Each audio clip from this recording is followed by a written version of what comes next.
Welcome to today's Titan Talks. We're here with Coach Jones, the head basketball coach of the Stetson Hatters. Coach, thanks for being here with us.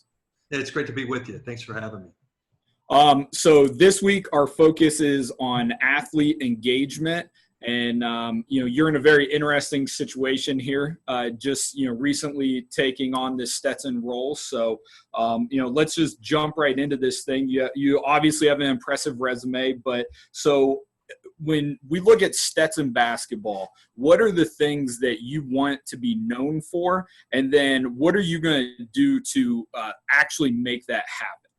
Yeah, well, those are two great questions. And I think, Brent, the biggest thing for us is, building a culture. I always felt like I've had the good fortune to be around some incredible teachers, some incredible coaches, and having the opportunity all the way back to my days of Florida with Billy Donovan.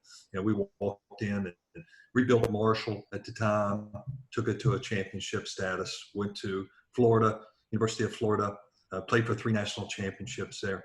And, obviously I want to be a head coach back to Marshall. They had 7 straight losing seasons. We built it back into a winner. Same with UCF, walked in, same thing, started it, built it back to a winner. And now here I am again at Stetson. So I think a lot of those qualities that I'll share with you that I've taken from there is our culture is, culture of greatness. And I think greatness means a lot of things. Winning is obviously always something that you got to be able to do in sports. That gives you a platform, that gives you an opportunity to be able to get people's attention. If I hadn't won some, you wouldn't be sitting here talking to me here today. So there's definitely a formula for that, but it's also how we build our culture. You hear that word used so much. And I think, culture is what you're doing. It's not some values that you just make up and you share with everybody that looks good on a resume or in an interview or on a wall. Culture's got to be what you're doing and what your players are doing and what your staff is leading you to doing. I come up with some things, when I took over the job here at Stetson, I thought was very important because we've walked into a culture that's just not had a lot of success over the past couple of decades. And so to walk in and have a culture of now that can win now is, I think anytime you walk in, you got to really evaluate your situation. And when you do that, you're evaluating your players, you're evaluating your staff, your administration, everybody that's been associated is going to make a difference into your program. And then you got to add your staff in with you. When you're building your culture and you're bringing people through the door, it's got to be somebody that has an extension of who you are with what your values are, because you're only going to be so good about what you do personally. It's going to be important what the people around you, the words they're talking about, and the language they're talking about each and every day. Then you got to build some trust. I just think it's important for you to build trust each and every day and how you do that. And in doing that, you're going to create your standards. You're going to hold them accountable with how you go about that. And then you got to develop some confidence with how we teach them and what we share with them. And then you're going to promote some teamwork with them with what we're doing and create some competition. And that's by challenging them each and every day. And then, I think the last 2 things, just be the example. We talk about a culture, how we're wanting to build it and what we want to be known for. It's got to come from you. A lot of storytelling, a lot about what we do with our actions in doing that. And I think then recognition. I think that's how we celebrate them. We're going to talk a lot about that here today is, how do you celebrate your guys and hold them accountable, but you're also celebrating the little victories that are very valuable when you're building it. Yeah, that's great information, Coach. So one of the things that, kind of branch off from that, when you were talking about how you build your culture and what direction it heads, we're all looking for reading and stuff like that at this time as we're all kind of quarantined. First of all, I highly recommend your Twitter account. We were talking about that. It's very genuine, has a lot of great information on it. But then I read this article that when you interviewed at Stetson, you actually handed them a book. Is that true? That's correct. That's correct. All right. So, and it's a book I'm not familiar with. So maybe if you could it's called Why the Best Are the Best. Maybe take us through that book a little bit and why you would recommend it, or, what a coach could be looking to get out of that, in this time where we have a little extra, reading opportunities. Yeah, absolutely. Yeah. Why the Best Are the Best. An incredible book. It's from a personal friend in Kevin Eastman.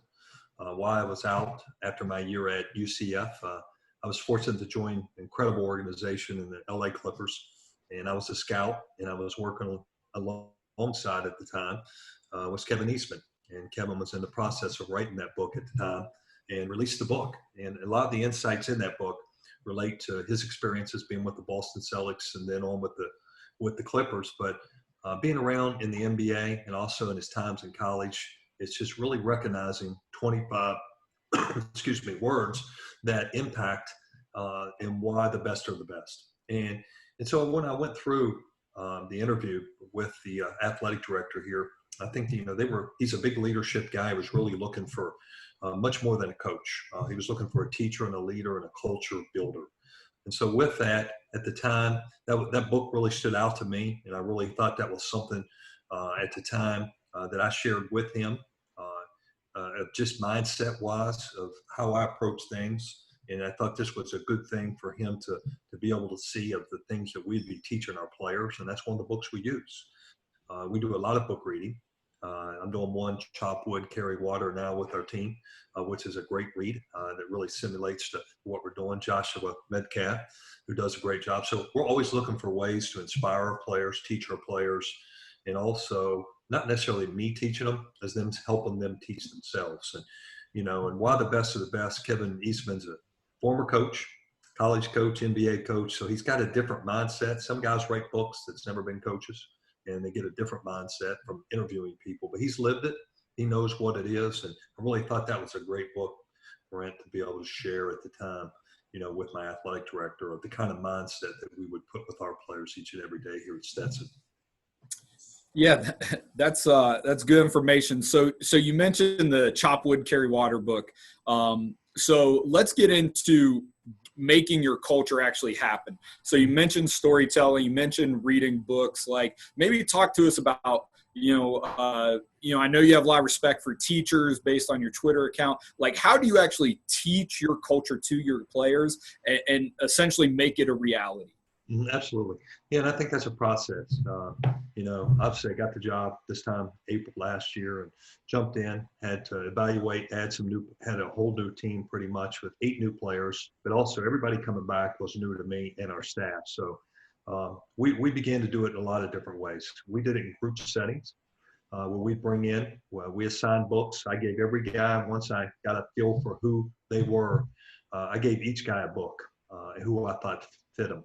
Kind of got that from Phil Jackson. He did that in 11 Rings.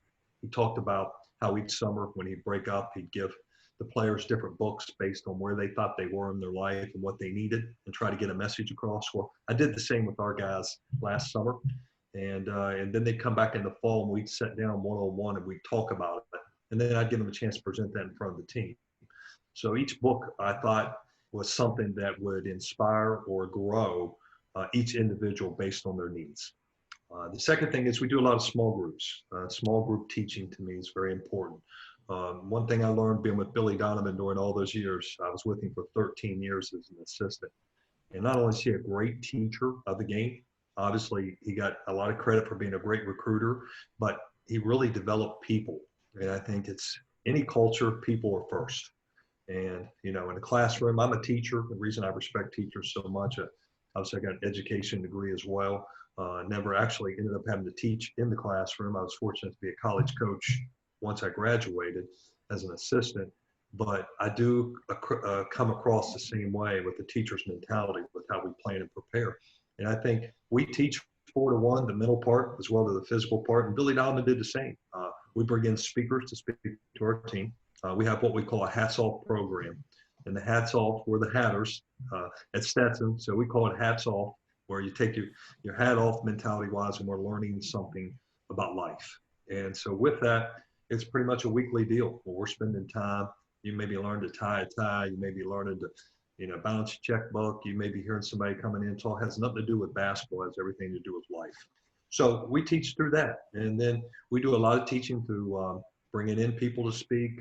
We do teaching through a lot of film breakdown of different things. And we're just constantly throughout the year building that with a consistent basis by the messaging and building our culture. And our culture is what we're doing, how we serve in the community. That's important. We're servant leaders is what we're trying to build in our program. Where it's not about you. You're just a part of the sum. And you just got to be able to learn once you get past who you are and realize it's bigger than you. So we're trying to teach that and reinforce that through service, through film, through other people coming in and speaking, testimonies, and also from what we read. And I think that's important with what we're constantly messaging wise sharing. Coach, I love the Hats Off program. It's got a lot of different names and a lot of different programs. So, we do something kind of at a smaller scale where I'm at. What are some of the ones you've found, like Tying a Tie? That one's amazing, right? What are some of the other ones that you've done that, because those things are easy, right? Anyone can do those. What are some of the ones you think have had a good impact on your team? Yeah, well, I think how we meet people. So how do you shake hands? How do you greet someone when you walk up to them for the first time? And we got 6 guys on our team are from a different foreign country. So walking in and greeting somebody from America or somewhere else is a little different. So how do we greet a teacher, or how do we approach someone? How do we shake hands, which now is probably not something we'll do a whole lot of in this time and age. But we'll have to teach how do we address people now. Based on these circumstances and without being rude. So we talk about that. And then I think the other thing is that we've really done with our guys is, how to speak in front of the camera, how to walk in and be able to, somebody interviews you and ask you a question or a controversial question. How do you handle that? Sometimes you don't answer the questions, you just say something positive regardless. So we just try to give them little things there that really grow them and teach them. And we try to get them to stand up and share where they're at. And, we do this thing, which is great. Brant's called the 5 H's. I don't know if you've heard of it before, but it's an incredible get to know each other series. And it's a great question and answer thing that you can do with anyone. And the first one is your heritage. And you walk in and you talk, these are habitudes from who was he that got this from? There's been a lot of guys that use this, but there's some great, Tim Elmore uses these. These are great qualities and they're habitudes.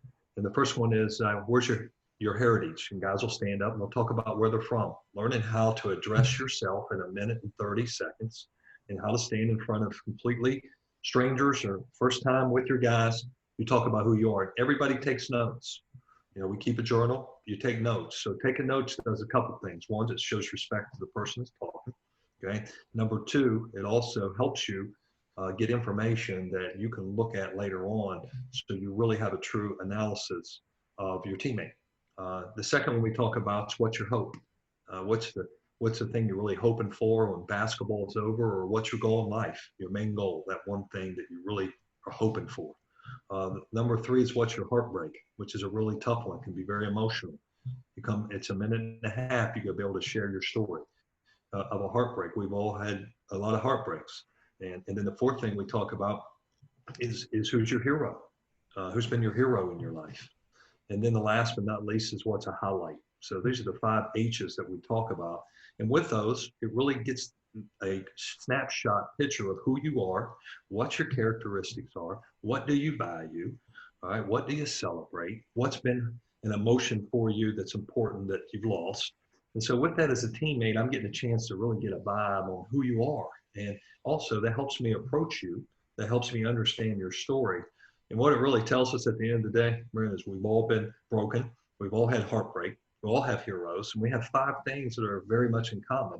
And so with that, how many times you went through, I know as a teammate, I went through, and I've been on 31 teams since I got out of college. All right, it's my 31st year in coaching. And you work with people for all these years and you've never asked those questions. You didn't know. And so this is a great way to meet people. So there's a lot of things we teach, but more importantly, it's a way to grow them and invest in them, to build trust. And we want to make men, it's important. That's as important as anything I've seen. And the teams that won big for us in our days at Florida is our teams had a lot of love and trust. They had it. That was the difference. They trusted each other on the floor. They trusted each other off the floor. They were brothers, we have 4 pillars we talk about in our program, which are very important. One of them is brotherhood. And brotherhood is in sports, as you well know, and in life is one of the most important things. That's your teammate. That's your brother, okay, that you're in there every day. There's nothing more that you value later on in life is brotherhood. And the other one's humility. That's the second pillar for us. It's just being a humble server. and having humility to be able to learn and grow. The third one's integrity for us. And then the fourth one's is valuable in anything. It's called grit. Those are the four pillars of our program when we build it. And we talk about those four things as the basic foundation of who we are as a team. And I think with those, we build our values off that and how we grow each other every day. Coach, I appreciate you sharing that. I got about 2 pages of notes already. So. Yeah. Okay, so you mentioned being at Florida. You were there for some very, very successful seasons. So what's the difference, right? Obviously, you have guys that make more baskets, get more rebounds, stuff like that. But just from like a vibe, a culture, a buy-in, what would you say are the differences in those championship caliber teams with maybe those teams that you go into it thinking, man, we're really talented, but they never reach that level? Yeah. Well, it goes back to the difference when we had those two teams, obviously won back-to-back championships, is, looking back and reflecting on that. And we just had a long talk here the other day with Billy Donovan. We're talking about it, and obviously he's been around some great teams.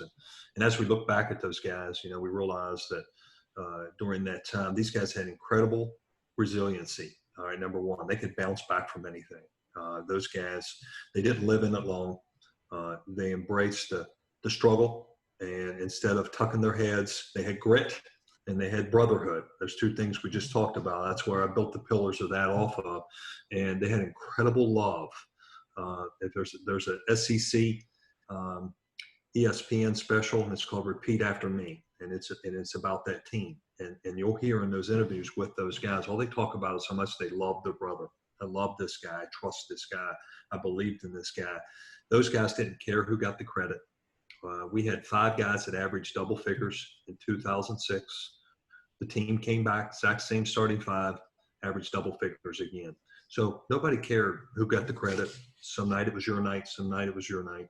We celebrated everybody, and it was a group that really loved and cared and really did play together, because we was not the most talented group.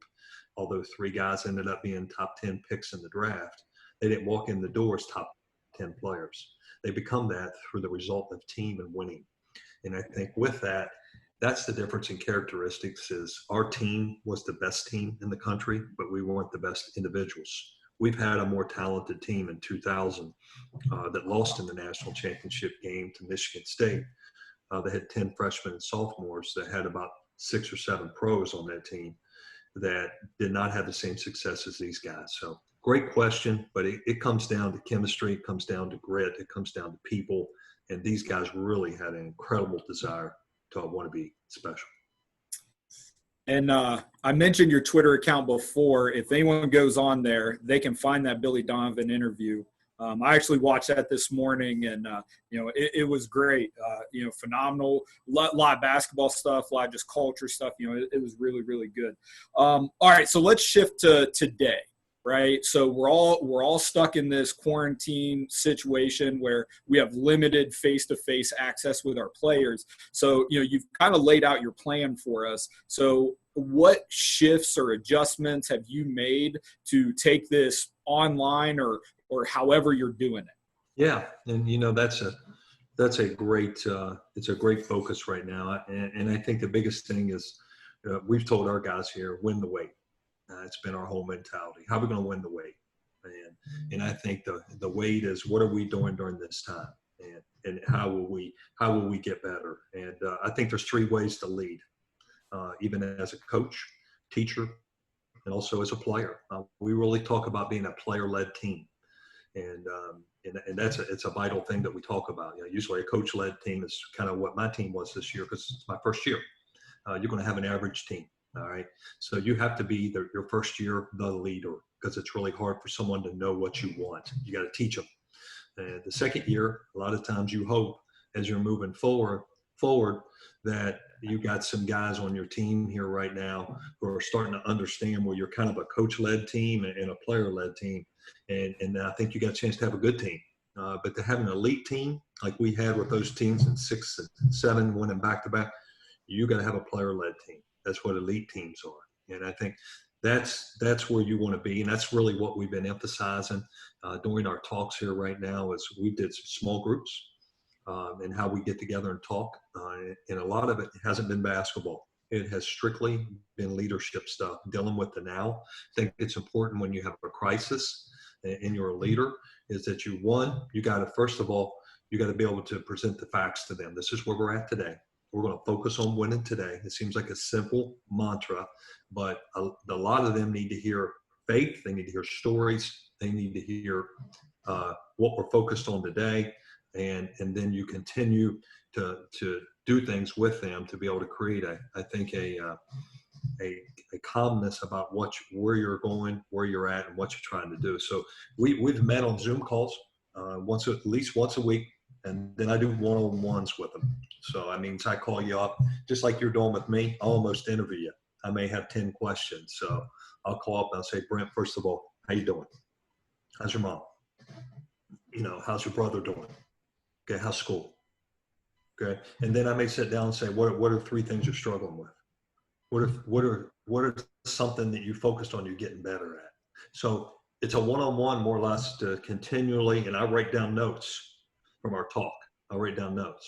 And so with that, instead of it just being a phone call or a text message, it's a one-on-one Zoom call just like this. So I think it's important for us to be able to communicate and talk during this time and what you should be focused on. Is there anything? But I just want to make sure you're okay. It's a great time to build trust, with your team. And individually, you got to put your time in doing it. We do small groups. That means we may have 3 or 4 guys, and we've been going through the 5 H's. That was one of the things we did. We got new recruits. I got 6 new kids to add to this team. So one of my calls could be calling those guys up and just saying, hey, what are we doing here? Let's talk about the first H. Let's talk about your family. Tell me about your dad. Tell me where you were born. Even though I've recruited these kids, I know a little bit, but it's amazing how much I've found out in the past month about them because I've taken the time to learn more. So we do that. And then, we've had different things, different groups where we get them on there. And I've did some leadership stuff each week here where we come in. And I've called up different people like you're talking to me now, mental skills coaches and different things, and broke it down. Tell me what grit means to you, or tell me what brotherhood means to you. We're teaching our language. Our language in our culture is different than the language in anybody else's culture. What's family mean? We got a definition for that. What's mature mean? We got a definition for that. What's brotherhood? What's grit? So the terminology that we use is learned by our staff. It's what we want to teach our guys. So we're teaching our culture language now. It's like a language class. So, and we got different people sharing what they may think grit looks like, who's coached the great ones. They need to hear it from someone else. And then we're doing a book here. We're working on this book here now. Chop Wood, Carry Water. That'll be the first one now that school's finished. We'll start talking about that. We'll have guys read chapters in it and share with it. And so, one thing we did, we just carried on. I think we've been breaking film down. We're getting ready here when the NCAA allows us to officially spend time with our players. We're going to teach our whole system by film in small periods. We're going to teach it just like they were on the floor, but we're going to do it by video. And that's going to be another thing we'll do. So we'll break down our fast break and we'll talk about why. And then we'll have edits of what we do, how we would do it. And we'll break it down. We'll focus on 3 things, not 15, 3. And we'll teach it in small segments with it. So our whole mentality is to teach this thing and break it down. So when we walk on, which we hope that time, Brent, is August, probably when everybody's going to get on campus, that we're going to have to treat that like training camp. When I was in the NBA with the Clippers, I went to training camp, the Pistons. I've been to a bunch of them over the years. I'm an NBA fan as well. Is when you walk in, you got about 10 to 14 days to put your stuff in. So how are we going to be effective teachers by film? We're hoping that everything that we teach, they've already seen. They've already seen it. They've already heard it, seen it. Now they just got to experience it. So how can we be organized and be so good when we walk in and boom, we get on the floor and we're effective with our time? Yeah, I've spoke with a couple coaches that, are telling their kids this is a great audition almost for if you want to play at that professional level because you got to show up ready to go. you don't have the team strength coach with you all off season, and watching your nutrition, and you have to take some self accountability for it. So it'll be very interesting to see how this all plays out. Yes. All right, so Coach, I got to ask, you got to have fun, right, on your team. So have you guys done anything in this quarantine to kind of embrace it, have a little fun? Like, I've heard of people doing Madden tournaments or 2K tournaments. I know on my team we let the kids do impressions of the coaches, and we voted on who was the best. And so what are you guys doing to have fun and break up the monotony for these guys? Yeah, I like that. You know what? That's a great question. The only thing we've kind of done with those guys is, we'd have them come in sometimes and maybe bring something from their house, in your room that meant something to you. So if you're at your house, you may walk in and say, hey, I got a glass of water, but this right here is a trophy when I was in sixth grade. We won the city championship, and, I had 47 points. That was my breakout year, so we did that one time with some of the new guys, but they got a chance. And one of the best things I did was I had a Zoom call with the moms, which was great. And so what I did was a Zoom call, and I had only the moms on there with the new recruits. And then they had a chance to, say who they were, and the other mothers, it's the first time they'd seen them. And so it was so neat to see the mothers on there talking and asking questions. And I got a chance to welcome them and share where we're at, and just kind of give them direction and connect them. So we connected the moms. Nothing against the dads, all right? But we always talk to the dads, but it gave the moms a chance to really connect. So we did that. And then we had a virtual banquet, which I think is one of the best things. One of our assistants talked about it. We didn't get to have our banquet because of this. So we put together a virtual banquet, and we had our awards, and we put together highlights, and then we had a big Zoom gathering, and they got a chance. Whoever won the award would step up and on Zoom, and he would talk, say, Coach, thanks. It's meant a lot. Couldn't have done it without my teammates. And so we kept the engagement with them from the season and celebrated those guys with what they've done. And then we had these, we got this thing we've been doing, never dones is what we call them, never dones. Because so right now we've got 39. I got to this point of never dones this year.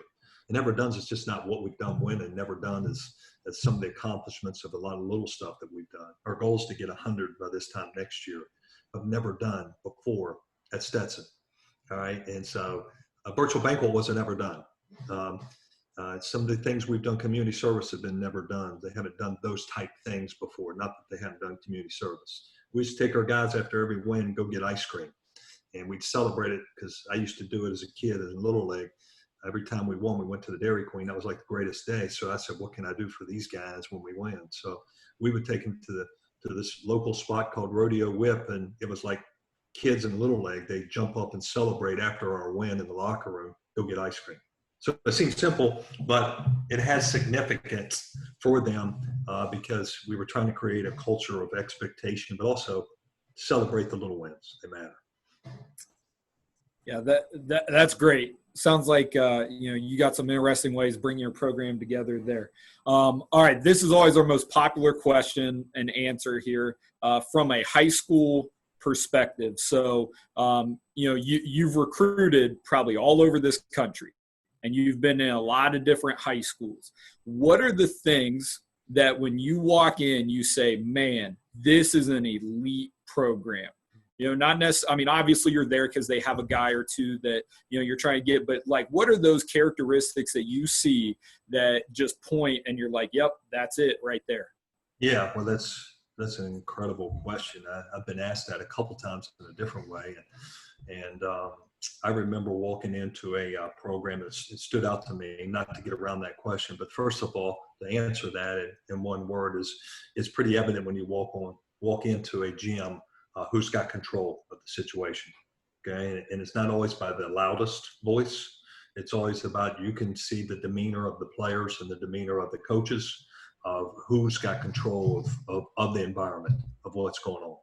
And so not only from the organization standpoint or from the breakdown or drills to the teaching, to the engagement of the players, of how they listen, body language wise. There's so many things that play a factor in an environment. But I met an interesting coach by one of the best things I've seen when I walked in, obviously, was the players, the whole team was, there was 3 sweeping the floor. There was 2 filling up the jugs of water. There was 2 other guys putting up the chairs. There's other guys on the team pushing in the bleachers. There was another guy putting the practice jerseys over there. And I asked the coach, I'm like, you got that many managers on your team in high school? And he says, no, coach, those are the guys that play here. Okay. I don't have managers. Our players serve each other.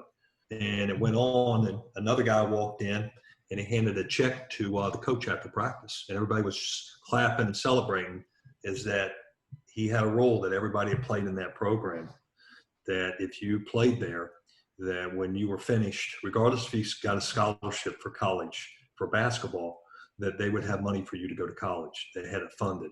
So your job, all you had to do was, once you finished up and got your first official job, you had to bring your first check and give it back to the program to invest in the future of the basketball players in that program. So you just talk about culture of greatness. And it was much bigger than the star athlete on the team. And there's a reason the guy had won over 1,000 games there at Skyline High School there in Texas. And as a matter of fact, Larry Johnson played there in Dallas, Texas. But I just saw, you see significance in high school coaches, how they're not only teaching how to play the game, but they're also teaching people how to serve, how to care, and how to give back. And that was one of the most impressive. But I've seen some incredible coaches. I've been in a lot of gyms, but most of those guys who's been there for a long period of time, they've all had a culture of what they've done, and they've demanded servant leadership. They've demanded love for each other and team. It's always been about not just the star. Stars become a product of what they do. Well, Coach, we really appreciate your time. Share a ton of great information. Any closing thoughts you want to share? No, first of all, I love the website. You guys are doing a great job, your leadership, and our country needs us more than ever. I think kids can really grow. It's an important time, the new normal, as we call it, and how we grow. And most of us know as leaders, this is the time that you got to grow people. We never look at things to ever be the same. We're always looking for ways to reinvent ourselves. And anytime you're in a crisis, this is a time that mother of invention is created. So I think now is a new normal. And if you haven't taken advantage to grow during this situation, then you've let an incredible opportunity go by. And hopefully you can ask the question is, how did I get better during this time? Because there's a lot of things that can happen. But I appreciate the opportunity to be here. Thank you. All right. Thank you, Coach. For more content like this, like I said, I highly recommend his Twitter account. Check out ours. Check out our app, YouTube channel.